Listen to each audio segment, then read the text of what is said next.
spaghetti wires versus solar panels. Pagdating sa safety at seguridad ng kuryente, mayroong malaking pagkakaiba.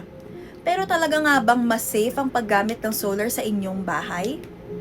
Alamin natin ang katotohanan.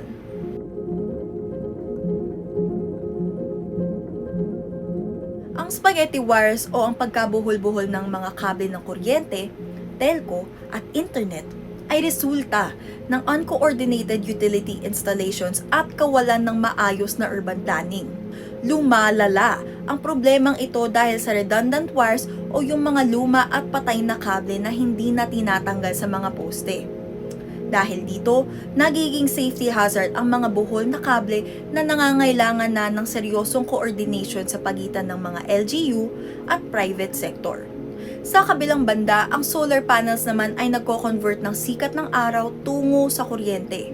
Kahit na gumagamit pa rin ito ng mga kable, itinuturing itong localized power dahil ang system ay nasa loob lamang ng inyong sariling property. Subalit, tulad ng mga uncoordinated utility installations, maaari ring maging sanhi ng panganib ang solar panels kung hindi tama at coordinated ang pagkaka-install nito. Dahil summer na at patuloy ang pagtaas ng presyo ng enerhiya, dumarami ang tinatawag na guerrilla solar o yung mga panels na basta-basta na lang ikinakabit sa mga kabahayan nang walang kaukulang permit.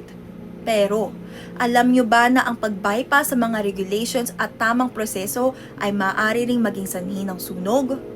Nakasuporta po kami sa industriyang ito. Ang sinabi lang po namin was that gawin lang nating tama, safe, naaayon sa regulasyon ng gobyerno at masiguro na hindi magdudulot ng aksidente lalo na ng sunog.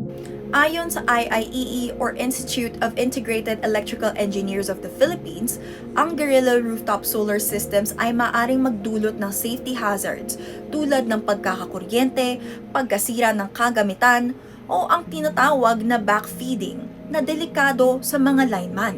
Maaari rin itong maging sanhi ng unstable supply ng kuryente sa mismong grid. Para iwas panganib, laging tandaan ang paalala ng mga otoridad.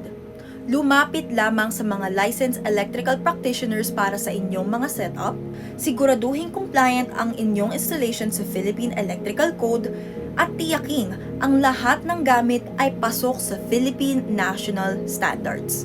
Ang mga legit na solar panel installations naman ay qualified na pumasok sa net metering program.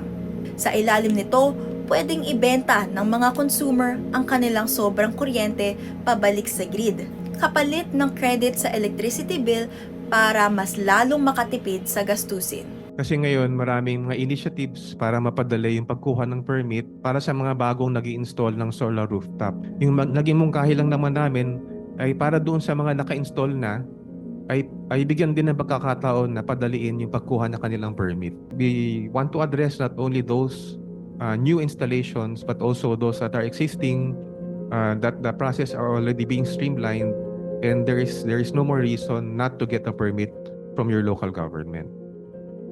Ngayong tirik na ang araw, praktikal na paraan ang solar para makabawas sa bayarin. Pero lagi nating tandaan, hindi sapat na ito ay mura, dapat higit sa lahat, ito ay ligtas.